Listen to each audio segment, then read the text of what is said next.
Press club లో ఇంతమంది మా చాకలి ఐలమ్మలు, సమ్మక్క సారక్కలు, రాణి రుద్రమదేవులు కనబడుతున్నారు. మన బీసీ దాసు సురేష్ అన్నకి ప్రత్యేక హృదయపూర్వక పాదాభివందనాలు. ఏ మీటింగ్ లో అయినా పురుషులు ఎక్కువ కనబడుతున్నారు. ఇక సూటిగా సుత్తు లేకుండా సబ్జెక్ట్కి వస్తే, మనందరికీ బీసీ అనే పదాన్ని పరిచయం చేసిన ఉద్యమాల పితామహుడు బీసీ బాహుబలి కృష్ణన్నకి పాదాభివందనాలు. మన రాజ్యసభలో ఇంటలెక్చువల్ మన బీసీల తరపున చాలా మంది రాపోల ఆనంద భాస్కర్ బ్రాహ్మణుడా కర్రమా అనుకుంటారు ఆయన మాట్లాడుతుంటే. ఆయన బీసీ బిడ్డని తెలియదు, నార్త్ ఇండియాలో. సారు స్టైల్ కూడా మారింది జర. ఇప్పుడు మనకన్నా యూత్ ఉన్నాడు సారు. లాటి గట్టి కొట్లాడాల. ఢిల్లీలో లాఠీ దెబ్బ ఫస్ట్ సారే తినాల. దాసు సురేష్ అన్నకి మా కాంచీరామ్ని కలవలే. 92లో చూసిన హెలికాప్టర్ నుంచి వస్తుంటే. ఆ హెలికాప్టర్ దిగుతున్నప్పుడు దుమ్ము రేగింది, నా కళ్ళల్లో పడ్డది, ఇంటికి వెళ్ళిపోయినా. కానీ మన తెలంగాణకి ఆంధ్రాకి మరో కాంచీరామ్ లాగా ఉన్న విశారదన్ మహారాజ్ గారికి ప్రత్యేక అభినందన. రాజ్యం పుట్టిగానే రాదు, తత్వం నుంచి వస్తుంది. 2 తెలుగు రాష్ట్రాల్లో నా జనరేషన్ లో తత్వాన్ని బోధించిన మహానుభావుడు కాంశీరామ్ గారి వారసుడు మన విశారదన్ మహారాజ్ గారికి ప్రత్యేక అభినందనలు. పెద్దలు శాసన మండలి సభ్యులు, ఫ్లోర్ లీడర్, మాజీ స్పీకర్ మధుసూదనాచారి గారికి ఆత్మీయంగా మేము ఆహ్వానం పలుకుతా ఉన్నాం. స్టేజ్ మీద అటు కూర్చోబెట్టి ముందుకు రండి, పక్కన జరగండి. మధుసూదనాచారి గారిని వేదిక మీదకి సవినయంగా ఆహ్వానిస్తున్నాం. దయచేసి ఎవరన్నా చేరు రండి, కొంచెం జరుగుతారు. ఇట్రండి సార్, ఇట్రమ్మ అన్న, ఇటు వచ్చేయండి సార్. రండి సార్, ప్లీజ్ సార్. కూర్చో, పక్కన కూర్చో.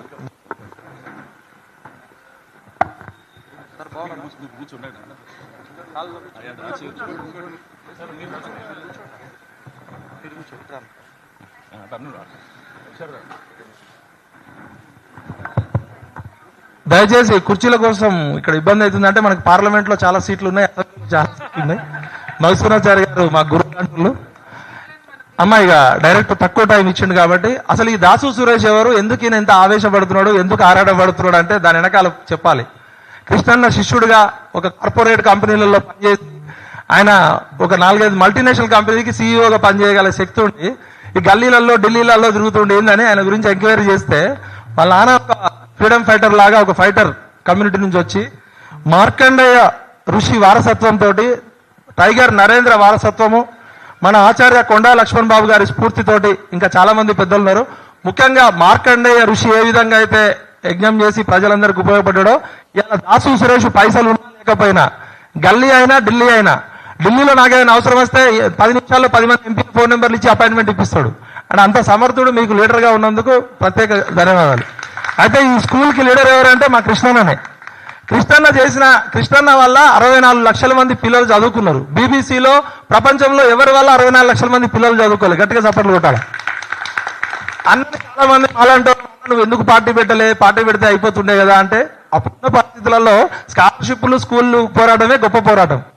అన్న చేసిన పునాదిని మనం బేస్ చేసుకొని ఇంతమంది లీడర్స్ తయారు చేశారు. అన్న లీడర్ల ఫ్యాక్టరీ తయారు చేసిండు.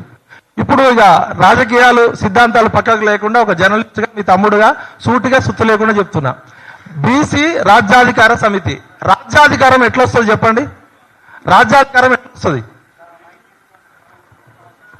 ఏది ఎవరైనా చెప్పండి అన్న, రాజ్యాధికారం ఎట్లా వస్తుంది? అసలు ఎవరికైనా రాజ్యాధికారం ఎట్లా వస్తుంది? ఓట్లు వేసుకుంటే వస్తుంది. అంటే ఓటు ద్వారా రాజ్యాధికారం వస్తుంది. మరి 75%, 143 కోట్ల మందిలో 73 కోట్ల మంది మనమే ఉన్నాం కదా. ఎస్సీ ఎస్టీ బీసీలు కలిస్తే 90 మంది ఉన్నాం కదా. మరి మనం ఎంతసేపు మన ఓట్లు మనం వేసుకోకుండా ఎన్ని ఉద్యమాలు చేసినా కూడా, అంటే మన ఓట్లు మనం ఎందుకు వేసుకోవట్లేదు అంటే, ఉత్తరప్రదేశ్లో కాంశీరామ్ అనే వ్యక్తి సైకిల్ మీద తిరిగి ఉత్తరప్రదేశ్లో మాయావతి అనే స్కూల్ టీచర్ని 4 సార్లు సీఎం చేసిండా లేదా? బీహార్లో, మధ్యప్రదేశ్లో, ఉత్తరప్రదేశ్లో, అన్ని రాష్ట్రాల్లో బీసీలు సీఎంలు అయ్యారా లేదా? ఎట్లా అయ్యారు? ఒక కర్పూరి ఠాకూర్ అనే ఒక నాయి బ్రాహ్మణ్ గారు 40-30 ఏళ్ల క్రితమే ఒక పేద కర్పూరి ఠాకూర్ సీఎం అయిందా లేదా? లాలూ ప్రసాద్ యాదవ్, ములాయం సింగ్ యాదవ్, చిరంజీవులు గారికి స్వాగతం. మన బీసీ ఇంటెలెక్చువల్ ఫోరం సిద్ధాంతకర్త. దయచేసి స్టేజ్ మీదకి రావాలి. దయచేసి వీఐపీలు వచ్చినప్పుడు మీరు డిస్టర్బ్ కాకండి. వాళ్ళు పెద్దనలే, మన పెద్దనలే, వాళ్ళు గౌరవంగా వస్తారు. సమయం తక్కువ ఉంది, చాలా మంది పెద్దలు ఉన్నారు కాబట్టి అమ్మ డిస్టర్బ్ చేయకండి దయచేసి. సార్ ఇటు రండి సార్, ముందుకు రండి. అమ్మ కూర్చోండి. మీరు చాలా మంది పెద్దలు వచ్చారు, మన కుర్చీలు తక్కువ ఉన్నాయి, అసెంబ్లీలో ఎక్కువ ఉన్నాయి, అక్కడికి పోవాలి మనం, పార్లమెంట్లో కూడా ఎక్కువ ఉన్నాయి. అమ్మా మీరు డిస్టర్బ్ చేయకండి దయచేసి, నాకు అసలే ఆవేశం ఎక్కువ, వాళ్ళ తిడతా.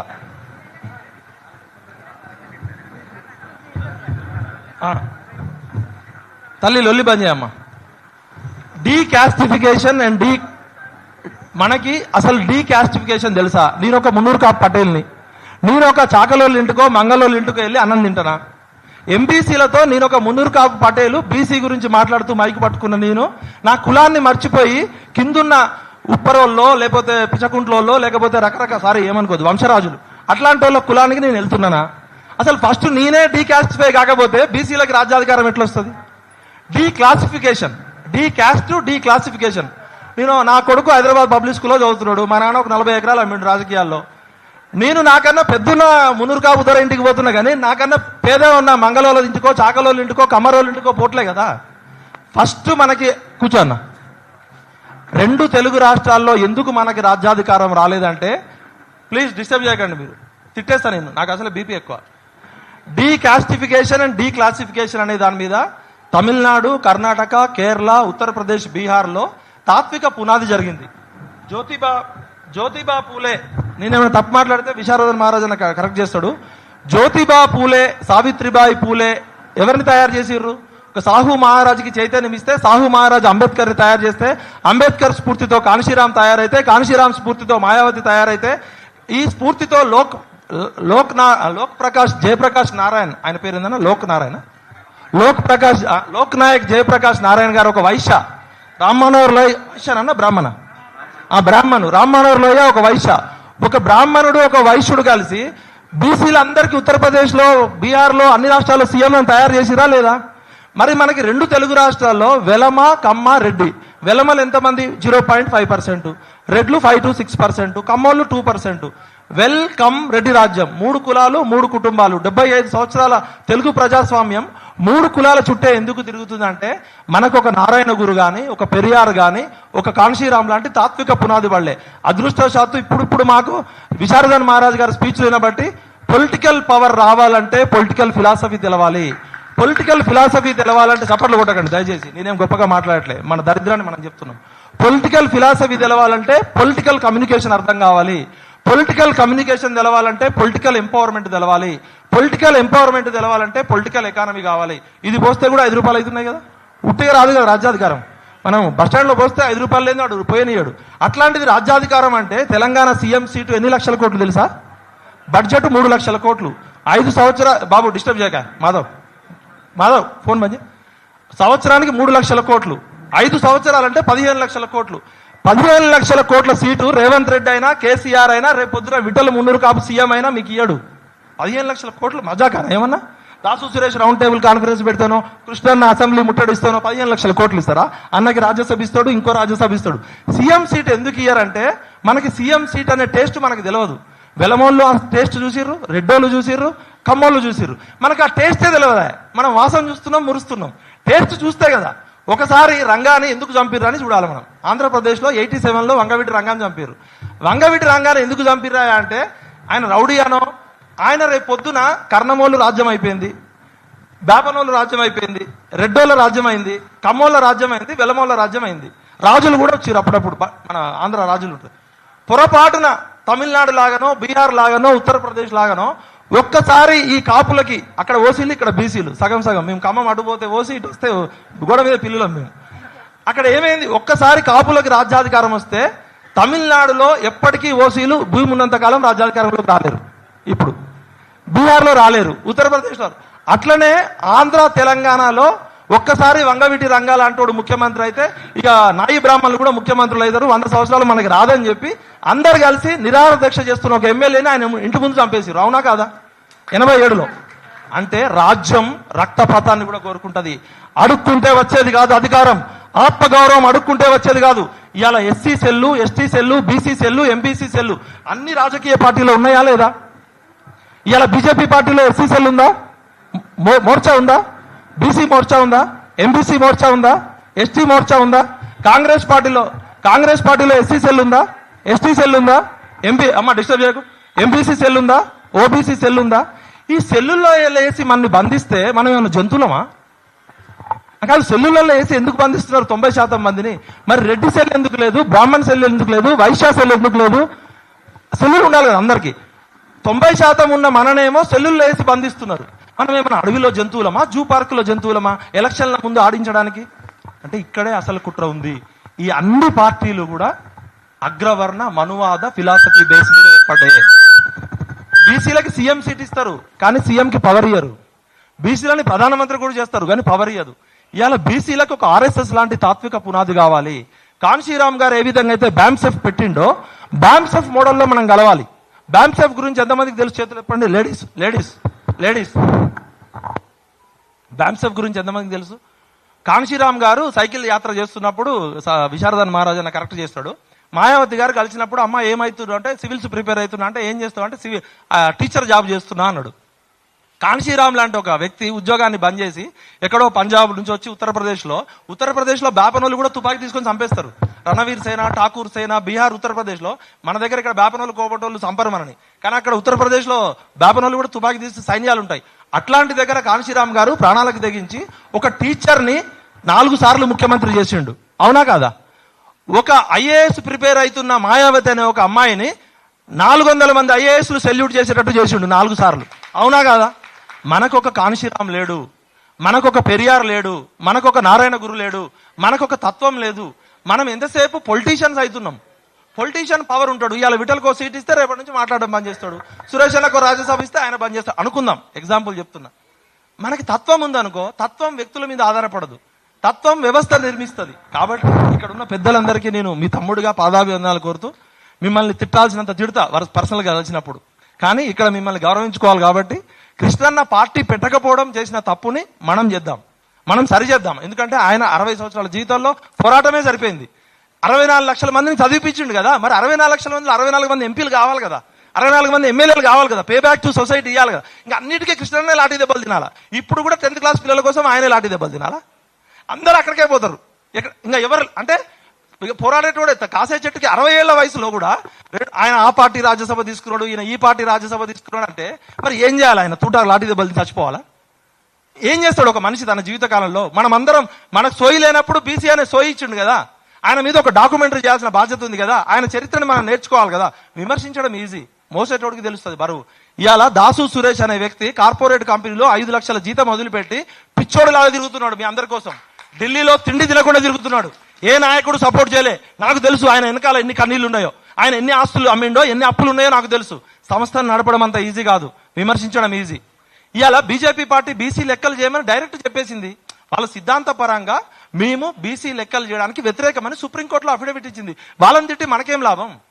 వాళ్ళు సిద్ధాంతపరంగా ఇప్పటికే మతాల పేరు మీద భారతదేశం విడిపోతుంది, మేము ఈ కులగణన చేస్తే భారతదేశం ఇంకా ముక్క చెక్కలు అయిపోద్దని చెప్పి సుప్రీంకోర్టుకి అఫిడవిట్ ఇచ్చారు. వాళ్ళు ఓపెన్గా ఉన్నారు, మనం ఏదో వాళ్ళని తిడుతున్నాం.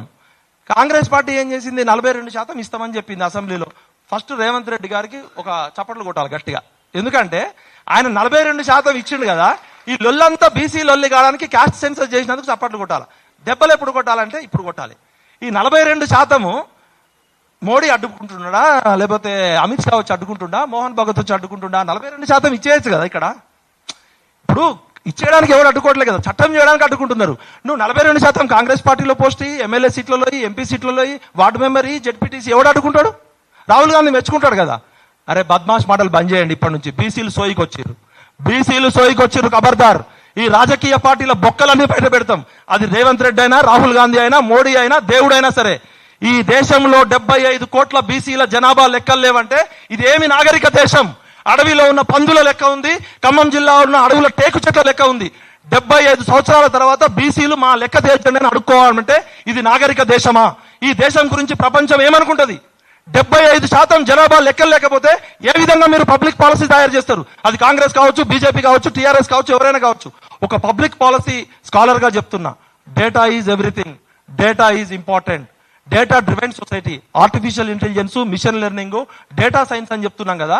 ఈ 143 కోట్ల మంది డేటా లేదని సుప్రీంకోర్టుకి అఫిడవిట్ ఇస్తున్నాయి అంటే కేంద్ర రాష్ట్ర ప్రభుత్వాలు, ఇవి మన ప్రభుత్వాలు కావు, ఇవి పాలకులు కావు.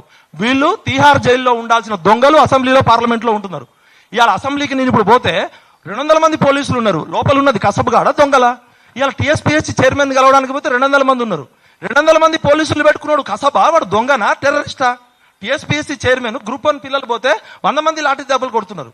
ఈ ప్రజాస్వామ్యంలో లెక్కలు బొక్కలు బయట పెట్టాల్సిందే. మన లెక్కలు బయట పెడితే వాళ్ళ బొక్కలు బయట పెడితేనే పడు. అన్న మీరు ఏమనుకోకండి, పార్టీలకు అతీతంగా మాట్లాడుతున్నాను నేను. మీరు మా పెద్ద మనుషులు, గురువులు, మిమ్మల్ని గౌరవించుకోవడం మాకు. కానీ ఎవరు తప్పు చేసినా తప్పే.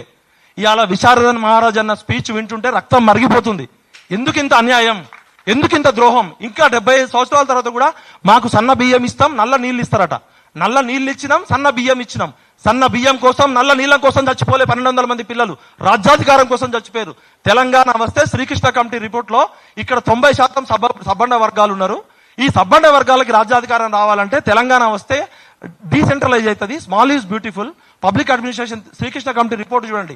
తెలంగాణ ఇచ్చింది కేసీఆర్ సీఎం కావడం కోసమో, రేవంత్ రెడ్డి కోసమో, మల్సూనచారి కోసమో, విఠల్ కోసమో కాదు. 93% సబ్బండ వర్గాలకి రాజ్యాధికారంలో భాగం కావాలి, బడ్జెట్ లో భాగం కావాలి. ఇవాళ 3 లక్షల కోట్ల బడ్జెట్ లో మనకి ఇచ్చింది ఎంత సురేష్? 11,000 కోట్లు ఇచ్చింది. పేపర్ మీద పెట్టింది 11,000 కోట్లు. ఖర్చు పెట్టింది ఎంత అంటే లెక్కలుండవు. మనం 60% జనాభా ఉన్నాం అనుకుంటే 42% ప్రకారం ఎంత కావాలి? క్యాల్కులేటర్ కొట్టి చెప్పు నాకు. 3 లక్షల కోట్లలో 42% ఎంత చెప్పు?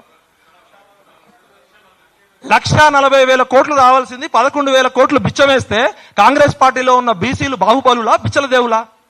సెంట్రల్ గవర్నమెంట్ లో బీసీ లీడర్లు ఉన్నారు కదా, మరి మోడీ కూడా ఇవ్వాలి కదా. మోడీ గారికి ఒకటి కృతజ్ఞత చెప్పాలి. 27 మంది కేంద్ర మంత్రులు ఇచ్చినందుకు మోడీకి హ్యాట్స్ ఆఫ్. ఫస్ట్ టైం భారతదేశ చరిత్రలో 27 మంది బీసీలను ఇచ్చిండు. కానీ 27 మంది బీసీ మంత్రులు అయినంత మాత్రాన 70 కోట్ల మంది ప్రజలు బాగుపడరు. బీసీ ప్రధానమంత్రి అయినంత మాత్రాన బీసీలు బాగుపడరు.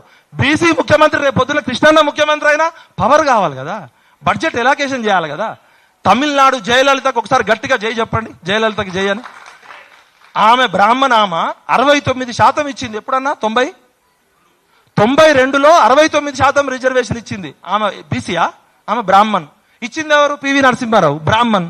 పివి నరసింహారావు మీద కత్తి పెట్టింది. ఇస్తావా సస్తావా కొడక అని ఢిల్లీలో కూర్చుంది, దెబ్బకి ఇచ్చిండు. పెద్ద మనిషి, సారీ పివి నరసింహ. అంటే మన దగ్గర కెపాసిటీ ఉంటే కెపాసిటీ రెస్పెక్ట్ చేస్తుంది. ప్రకృతిలో ఇవాళ ఇక్కడ అందరూ ఎందుకు పిలిచినాం? వీళ్ళందరినీ కెపాసిటీ ఉందనే కదా. రాజకీయాలకు అతీతంగా వాళ్ళందరూ ఎందుకు వచ్చారు? మీ దగ్గర కెపాసిటీ ఉందనే కదా. ప్రకృతి ధర్మం, కెపాసిటీ రెస్పెక్ట్స్ కెపాసిటీ. భక్తి అని ఉండాలి, భయం అని ఉండాలి. ఈ అన్ని రాజకీయ పార్టీలకి బీసీలు ఓటు బ్యాంకులే. కాబట్టి మనం భయపెడదాం. ఎట్లా భయపెట్టాలో అట్లా భయపెడదాం. మనం వీళ్ళందరితో కలిసి మంత్రం, యంత్రం, తంత్రం నిర్విద్దాం. ఓ నేస్తమా, నాకు కాస్త నమ్మకం ఇవ్వు, ఆకాశాన్ని అప్పడంలో విరిచేస్తా అనే శక్తి మీ అందరికీ ఉంది. అండ ఉంటే కొండని పిండి చేయొచ్చు. అన్న మీరందరూ కూర్చొని ఢిల్లీలో ప్రోగ్రామ్ ప్లాన్ చేయండి. గల్లీ కాదు, ఢిల్లీలోనే చేద్దాం. మోడీ గారికి మన హృదయ ఆవేదన తెలవాలి కదా. 1200 మంది పిల్లలు చచ్చిపోతే వచ్చింది కదా తెలంగాణ. మధుసూదనాచారి గారి జీవితం అంతా పోరాటమే కదా. 69 ఉద్యమానికి ప్రత్యక్ష సాక్షి కదా. ఆర్మీ వర్సెస్ స్టూడెంట్ ఫైట్ జరిగింది కదా. ఇవాళ మధుసూదనాచారి గారికి ముఖ్యమంత్రి అయ్యే అవకాశం లేదా? ఈ పార్టీలన్నీ కుల పార్టీలు, అగ్రవర్ణ రాజకీయ కుటుంబ పార్టీలు. అన్ని మాటలు మస్తు చెప్తారు. నేను కూడా ఎమ్మెల్యే అయితే నేను కూడా అట్లా చెప్తా. నేను జర్నలిస్ట్ ఉన్నా కాబట్టి యథార్థవాది, లోక విరోధి. నేను అన్ని పార్టీలకి దగ్గర, అన్ని పార్టీలకు శత్రువే. కాబట్టి కలిస్తే నిలుస్తాం, నిలిస్తే గెలుస్తాం. విడిపోతే పడిపోతాం, పడిపోతే ఓడిపోతాం. కలుద్దాం, నిలుద్దాం, గెలుద్దాం. అవునా లేదా? విక్టర్ హ్యూగో అనే ఒక ఫిలాసఫర్ ఒక మాట చెప్తాడు. మొహరించిన సైన్యాలనైనా ఆపవచ్చు గాని ముహూర్తం ఆసనమైన ఆలోచనలు ఎవరు ఆపలేరు. ఈ రోజు ఇండియా పాకిస్తాన్ మధ్య యుద్ధం ఉంటే కూడా ఒక అమెరికా అధ్యక్షుడో, ఒక ఐక్యరాజ్యసమితి అధ్యక్షుడో ఫోన్ చేసి యుద్ధాన్ని ఆపచ్చు. కానీ ఇక్కడ సోమాజిగూడ ప్రెస్ క్లబ్ లో మన బీసీ బాహుబలుల మధ్య జరుగుతున్న ఆలోచనల సంఘర్షణ ఆపే శక్తి ఎవరికన్నా ఉందా? కాబట్టి ప్రకృతి మనతో ఉంది. ఇది బీసీల యుగం. మనం దృఢ సంకల్పంతో ఇక్కడ నుంచి ఒక బలమైన తీర్మానం చేసుకొని పోదాం. నిన్న మిత్రులు జాజుల శ్రీనివాస్ గౌడ్ని, మల్లానని, నరేందర్ గౌడ్ని బీసీల పేరుతో ఎంతెంత మంది చిన్న చిన్న పాయలుగా విడిపోయారో మీరందరూ ఒక నది ప్రవాహమై సముద్రాన్ని కలవాలి. మీరు విడివిడిగా మీరు కొట్లాడండి. మన గమ్యం, లక్ష్యం ఒకటే. మీరు గినక అందరు కలవకపోతే మీ బొక్కలు కూడా నేనే బయట పెడతా, గుర్తుపెట్టుకోండి. చందాలు దందాల కోసం రాలే సంఘాలు. సంఘం అంటే ఒక సంస్కరించబడాలి. ఆ రోజు రాజా రామ్మోహన్ రెడ్డి దగ్గర నుంచి, గోపాలకృష్ణ గోఖల దగ్గర నుంచి అగ్రవర్ణాలు, పేదలు ఎంతో మంది మన కోసం త్యాగం చేస్తే ఇవాళ స్వాతంత్రం వచ్చింది. గుణంకి కులం అవసరం లేదు. అగ్రవర్ణాల్లో ఉన్న మేధాలను కూడా పిలవండి. ఎస్సీ, ఎస్టీ, బీసీ, మైనారిటీలు అందరినీ కలుపుకోండి. ఉట్టి బీసీలు కొట్లాడితే రాదు. సమాజంలో మనకన్నా చైతన్యవంతమైన మన కాంశీరామ ఆలోచనతో మనకన్నా ఎంతో ఇవాళ ఎస్సీలలో ఉన్న చైతన్యం మన ఎంబీసీలలో లేదు. ఎంబీసీలలో చాలా కులాలు తమ పేరు చెప్పుకోవడానికి వెనకబడుతున్నాయి. ఇలా నేను మున్నూరు కాపు బాగానే ఉన్నా, ఈయన పద్మశాలికి అద్దరు చొక్కా వేసిండు, ఒక గౌడు పద్మ చొక్కా వేసిండు, యాదవ్ ఒక 5-6 కులాలు బాగానే, 119 కులాల్లో మేము ఎంజాయ్ చేస్తున్నాం. మరి మిగతా 130 కులాల పేర్లు కూడా తెలియవు కదా. ఇవాళ ఎవరన్నా 136 కులాల పేరు చెప్పమంటే కృష్ణన్న వీళ్ళు తప్ప నేను కూడా చెప్పలేను. నేను బీసీల గురించి మాట్లాడుతున్నా. నా ఎంబీసీల పరిస్థితి ఏంది? 10th క్లాస్ చదవని కూడా వాళ్ళు ఉన్నారు. ఎస్సీ ఎస్టీలలో రిజర్వేషన్ రావడం వల్ల వాళ్ళకి ఆర్థికంగా రాజ్యాంగ ప్రవేశిక పీఠికలో ఉన్న సామాజిక రాజకీయ ఆర్థిక స్వాతంత్రం వచ్చింది, రిజర్వేషన్లు వచ్చినాయి, హక్కులు వచ్చినాయి. మనం ఆ రోజు అంబేద్కర్తో లేము కదా. కాబట్టి ఇప్పటికైనా నేను మీకు పెద్దలందరికీ దయచేసి ఏమనుకోవద్దు, మీరు రాజ్యాధికారం తీసుకోవాల్సిందే. కృష్ణన్న లాంటి వ్యక్తి ముఖ్యమంత్రి కావాల్సిందే, విత్ పవర్ఫుల్, డమ్మీ కాదు. అన్న మల్సూన్ అన్న, మీరు బోంగనే కేసీఆర్కి ఒకటే చెప్పండి. మా విటలు అడుగుతున్నాడు, మమ్మల్ని సెల్లుల్లో ఎందుకు వేసి బంధించినావు, నువ్వు కూడా అడగన్న. కాంగ్రెస్ లో మేము జంతువులం కాదు, మమ్మల్ని సెల్లులు తీసేయమని చెప్పి రాహుల్ గాంధీకి అడగాల్సిందే. మీరు జంతువులు కాదు, మీరు మా ఆత్మగౌరవ ప్రతీకలు, మీరు మా బాహుబలుడు. మీరు జైళ్ళల్లో ఉంటే మేమెట్లా పోరాటం చేస్తామన్నా? మిమ్మల్ని SC cell, ST cell, BC cell వేస్తే కూర్చోడానికి మేమన్నా బిచ్చల దేవుళ్ళవా? రక్తం మరిగే బీసీలం. కాబట్టి ఫస్ట్ అన్ని పార్టీలకి వార్నింగ్ ఇస్తున్నా, అగ్రవర్ణ పార్టీలారా, మీరు first Reddy cell, OC cell, Brahmin cell పెట్టండి, లేకపోతే మమ్మల్ని కూడా సెల్లులోంచి తీసేయండి. ఫస్ట్ అన్ని పార్టీలో ఉన్న పీసీ నాయకులారా, మీరు ఈ పార్టీ నాయకుల్ని గల్లాపట్టు అడుగుతారో కాళ్ళు మొక్క అడుగుతారో మాకు అనవసరం, కానీ బడ్జెట్ లో మాకు వాటా రావాల్సిందే. మాకు 42% రేవంత్ రెడ్డి ఇక్కడ ఇవ్వాల్సిందే. ఇవ్వకపోతే ఇక ఎట్లా చేసుకోవాలో ఇద్దం తెలుసు. ఇక ఇంతకన్నా ఎక్కువ మాట్లాడితే బాగోదు. కలుద్దాం, నిలుద్దాం, గెలుద్దాం. జై బీసీ, జై జై బీసీ. అందరూ కలవండి. జాజుల శ్రీను, దాసు సురేష్, నరేంద్ర, ఆయన కష్టపడ్డది మీరు విడిపోవడానికి కాదు, మీరు కలిసి గెలవడానికి. ఆయన జీవితం అంతా త్యాగం చేసి ఇంకేం చేస్తాడు ఆయన. కాబట్టి మీరు కలవండి. భిన్నాభిప్రాయాలు ఉండొచ్చు, భేదాభిప్రాయాలు ఉండొద్దు. మనందరం అన్నదమ్ముళ్ళం. మీరు అందరు కలవకపోతే నేనే మీ అందరి బొక్కలు కూడా బయట పెడతా, గుర్తుపెట్టుకోండి. వార్నింగ్ ఇస్తున్నాను డైరెక్ట్. ధన్యవాదాలు వీళ్ళను. కార్యక్రమం చాలా అద్భుతంగా కొనసాగుతా ఉంది. అనేక మంది చాలా ప్రముఖమైనటువంటి నాయకులు కూడా ఇక్కడికి రావడం జరిగింది. అయితే ఇప్పుడే మన ఆత్మీయ సోదరులు శాసనసభ మండలి సభ్యులు అద్దంకి దయాకర్ గారిని వేదిక మీదకి సవినయంగా ఆహ్వానిస్తున్నాం. వారితో పాటు ఎంబీసీ మాజీ చైర్మన్ తాడూరి శ్రీనివాస్ గారిని కూడా వేదిక మీదకి సవినయంగా మేము ఆహ్వానిస్తున్నాం. అన్న రండి అన్నను కొంచెం బ్యాలెన్స్ చేయండి. అన్న ఇట్టండి అన్న. చాలా అద్భుతమైన వేదిక.